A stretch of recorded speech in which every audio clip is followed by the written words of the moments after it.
YouTube, I need y'all to stack y'all money. But I'm like, don't just stack your money, like give it a purpose. Like stack your money until like, yo, let me go do this. Let me put this money towards this to get me to this place. Like most people just get money and they just fucking blow it on dumbass. Like just because you say it's $20,000 do not mean I gotta go buy a $20,000 car or a $19,000 car. Like they don't make sense. It's not or like or eight, like even like 18 don't even make sense. Like you gotta really like buy yourself something that's gonna make you money back. Like no matter what it is. Say like I buy this fucking shirt and I sell it for more. That's a profit. Like y'all, I just need y'all to really like everything y'all do, give it a purpose and don't just do something just to do it. And that's really the moral of the story. Like do not like in anything in life, don't just date to date.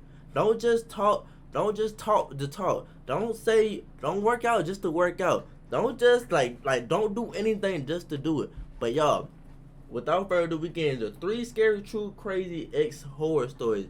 Man, I ain't gonna lie, there's some crazy ass women out here.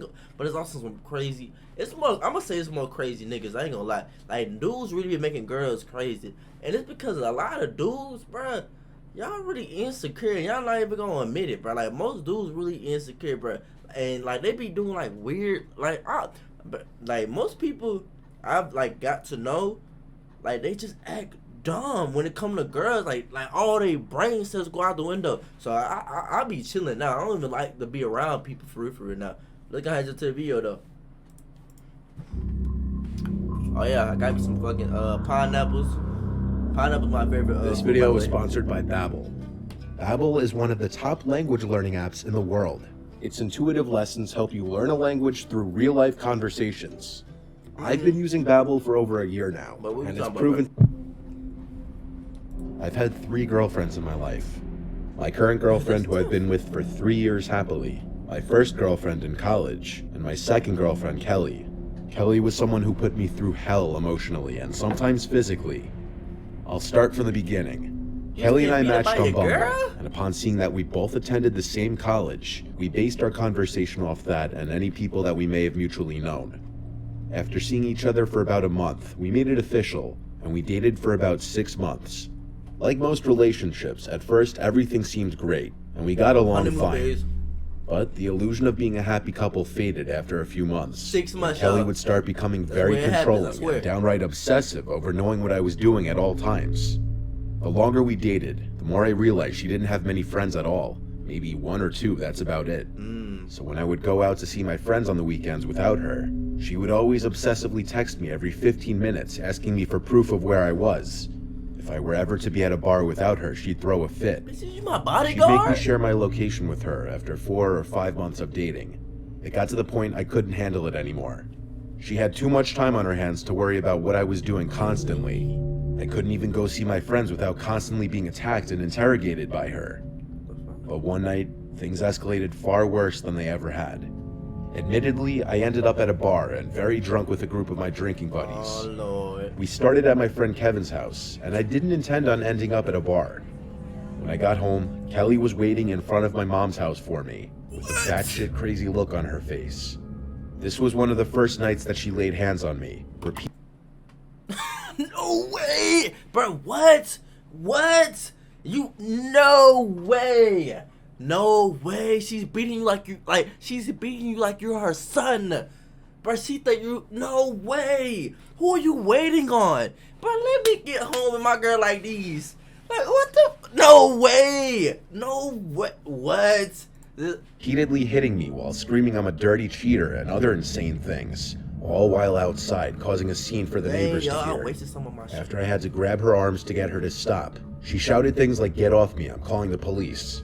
So I let go and told her we're done. This was officially when I broke up with her, and her response was not good. Every single day, I received paragraphs upon paragraphs, ranging from angry to alleged regretfulness back to angry. Eventually, I felt more comfortable blocking Kelly for a while, but that wasn't the end. One of my friends who followed her on Instagram still sent me a screenshot of the picture she posted with this big, ugly, muscular guy who looked like he wanted to kill the person taking the picture. I made a joke to my friends saying, wow, I see she upgraded. Facts. Kelly did the unimaginable though. I was all cozy in my bed, in the perceived safety of the house.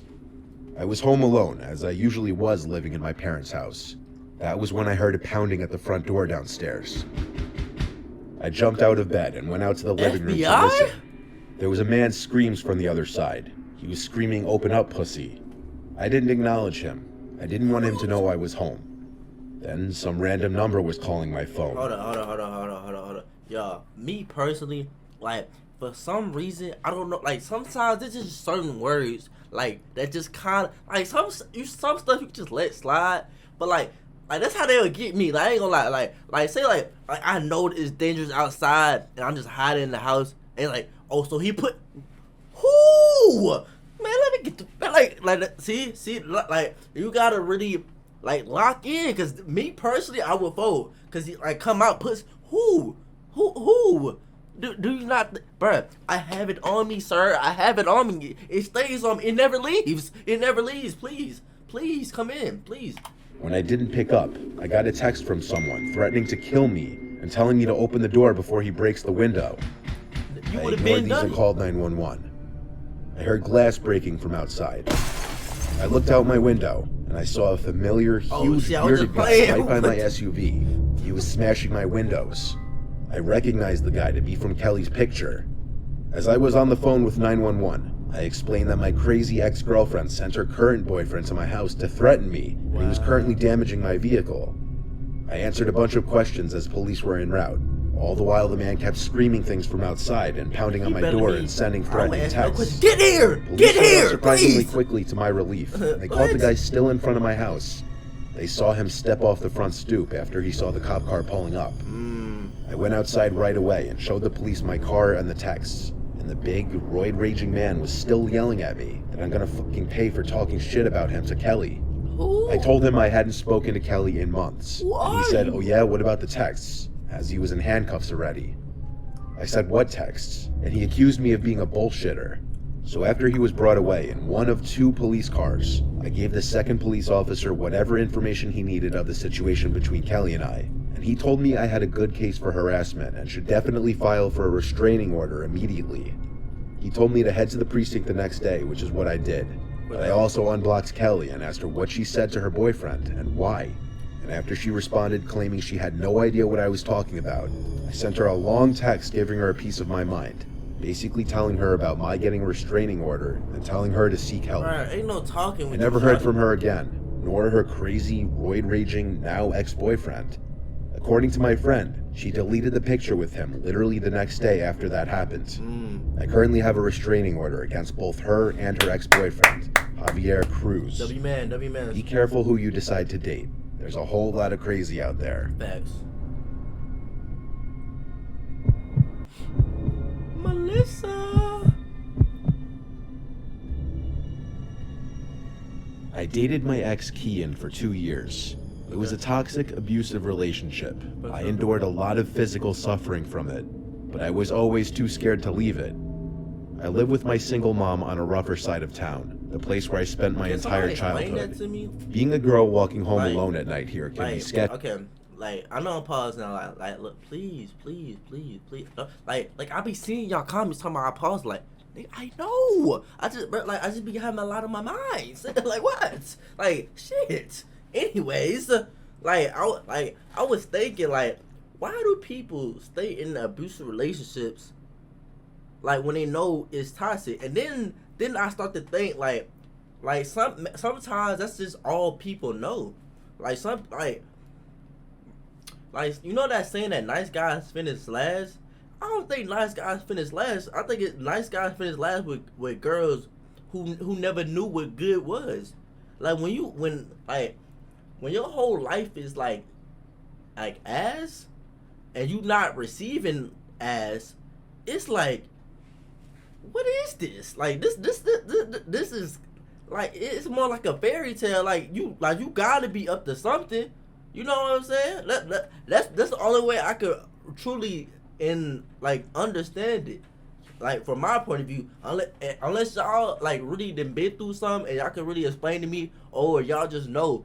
Like, please, like, I'm not trying to like downplay anybody anything. I'm just really just genuinely trying to know. Simple.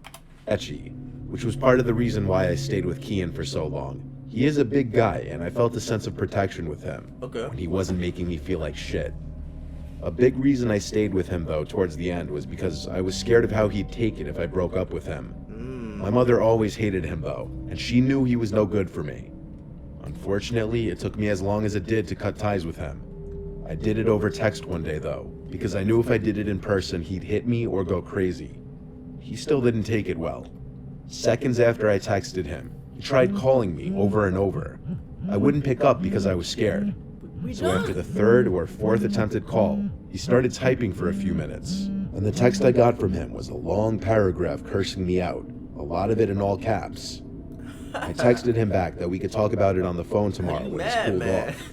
He of course sent another paragraph, and I didn't read this one right away because I was about to cry, and I didn't want to deal with it at that moment.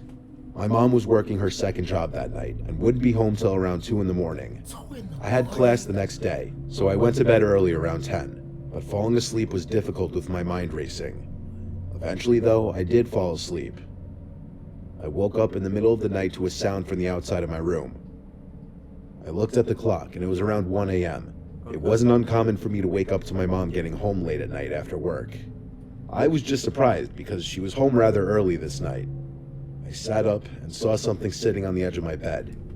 I realized it was my cat Nala. Okay. I got out of bed and went out into the hall and called my mom's name. All the lights were out. I knew for certain I heard something from out in the living room. For sure. I turned on the living room lights, but no one was here. I went to the front door to make sure it was locked, and it was. Sir. Checked through the window to the driveway, and my Get mom's that car wasn't gun. here. So I figured maybe I was just hearing things.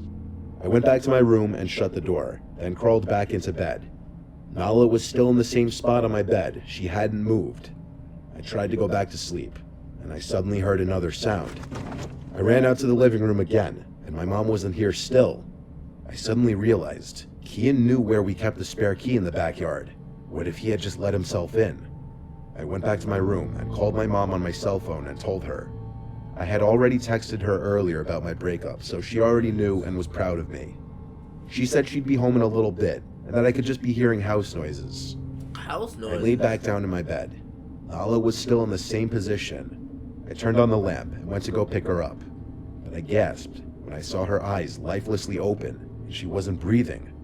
I picked her up and confirmed it. My cat was dead.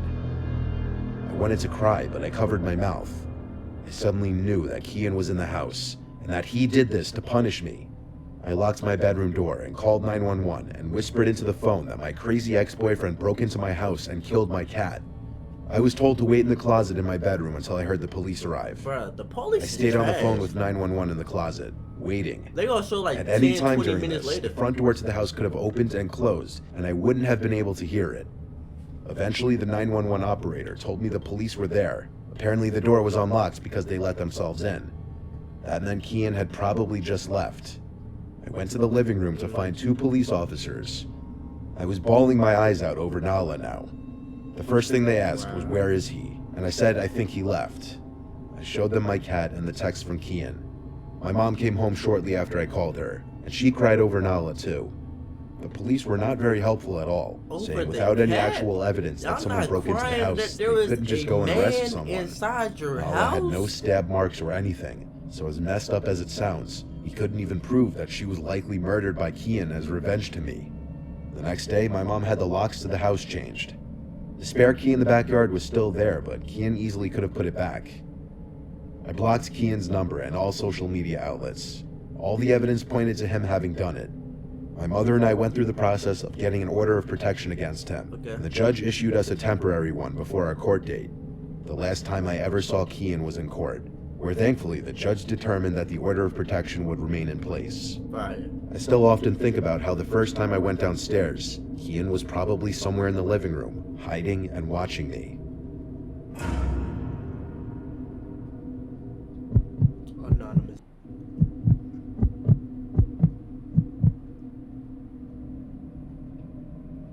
When I was in junior year of high school, I had my first relationship. His name was Mike. He was a senior at a different high school the next town over. Oh Lord. We met through Facebook. He messaged me Oh, and we started Lord. talking from there. We started hanging out and going to each other's Facebook games. is not the place to I'd be go to dating, his I ain't gonna football lie. games, he'd come to my softball games. We officially became boyfriend-girlfriend after a few weeks. Since we were in high school, though, we didn't go on a lot of traditional dates like dinner or drinks. Sound We like were me. just kids still. Our dates usually consisted of getting burritos, going for drives, or hanging out at his place since my parents were always home and made it awkward in case we wanted to do anything. The best way I could describe What's Mike, that trying to do? he was a bit of a hothead. He was big for a 17-year-old, that's why he played football. But he didn't hang out with the jocks. He hung out more with the stoner crowd and the regular crowd. At least that's what he told me. I didn't go to the same school as him, so I didn't see who he was with during lunch. I also didn't really meet a lot of his friends. We mostly hung out just the two of us, as opposed to group things. Since he lived kind of far though, and I couldn't drive yet, it did get annoying. And truthfully, I started to develop feelings for this boy Andrew at my own school in my grade. These women ain't shit, man. What? What, man? Man, I swear. On the same time, I felt myself losing interest in Mike. I wanted to test things out with Andrew, so one night when Mike was asking to hang out, I asked him to pick me up so we could talk.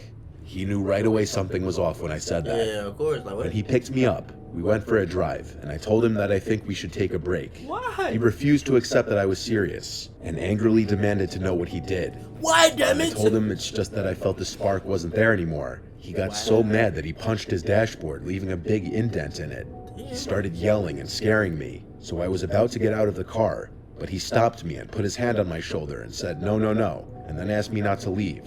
Chill, baby. He told me he's just angry, but that he'd drive me home. He put the car back in drive and started driving us. He did not As take we you drove, he kept getting angrier, as he kept asking for more details of what he did wrong. He started blowing stop signs, and that's when I realized we weren't going in the direction of my parents' house. I asked him to pull over and let me out, and he yelled no. We were approaching some wooded area, Man, and that's this when I is when y'all started grabbed getting the really wheel. scared. Like, probably I had never grabbed the seen wheel. him like this before, but he was showing me a crazy side of himself. I got out of the car when he stopped it on the side of some quiet road. He yelled for me to come back, but I didn't. My mom came to pick me up. Mike sent me an apology text later that night that I didn't respond to. 2 nights later, I left my house to walk to Andrew's house, who I had plans to hang out with. Wow. He lived only 2 blocks away from me. On my way there, I spotted someone across the street, not too far behind me, walking about the same pace as me. They were wearing a hoodie with the hood up. I couldn't see their face. Is this Foot traffic on our Joe, block you? wasn't too common, but it also wasn't super weird either. The closer I got to Andrew's house, the closer the person across the street got. As I continued up the street, I turned again and saw the person was now on the Take same off! side of the street as me. My heart started to race. I started walking faster. According to my phone, Andrew's house was coming up just on the right. I texted him to come outside, please, because I think I'm being followed. He replied back, okay. I turned one more time as I heard the sound of shoes running on the sidewalk approaching from behind me, and I saw the guy in the black hoodie running at me. I screamed and ran as fast as I could for about 5 seconds, before seeing Andrew run to the front of his house in confusion. I turned around again and saw the guy in black running the opposite direction down the street. I keep saying the guy in black, but I know it was Mike. That guy had an identical height to him from what I could tell. A few instances happened after that, like getting calls with no caller ID and seeing Mike's car parked outside my parents' Okay, house it's in the Mike, middle yeah, of the it's night. Mike. That's mine. My parents were aware of what was going on, and one day, my dad drove us over to Mike's house and knocked on the front door while I was in the car, and had a long, Damn, loud Mike talk got a with Mike's long parents. ass house, boy. I What lowered the windows to listen, and most notably what my People dad got yelled 4 was that he doesn't windows care how old Mike is, on the same that side. it's still harassment, and if he keeps trying to contact me in any way, that we'd get police involved. It worked. Mike stopped trying to contact me after that. For those wondering, Andrew and I ended up dating for around a year. My relationship with Mike was an early lesson in my life to watch out for red flags. Hey, that's a good. Hey, that was a good ending point. Y'all watch out for red flags. Like y'all, like we be so in love that red flags turn into like yellow flags. It's like maybe like maybe we should get over it. Maybe he'll get over it. Like and then we just started giving like our person excuses like nah, like it's just for the moment. Like maybe he's just saying out of anger. Like I don't, bro. Anything you say when you mad, I take it as complete honesty, bro. I done had some people say some wild shit to me when they mad. I take it completely, like, I don't care if you drunk, I don't care about none of that. If you tell me, if you, like, I already feel like when you drunk, that's the real you. Like, y'all notice how when somebody get drunk, like, they either just chill or they'll just start acting out. Like I notice when I drink a little bit, I just be chilling. I just like, shit, cool. But like I also see people like wild and shaking that, bruh. That's the real hoe in them. I promise you. If your girl do that, bruh, she wants the hoe. Simple. Look, and that's what we end the video at. Look, I love y'all. Make sure you like the video, and I'll see you in the next video. We out.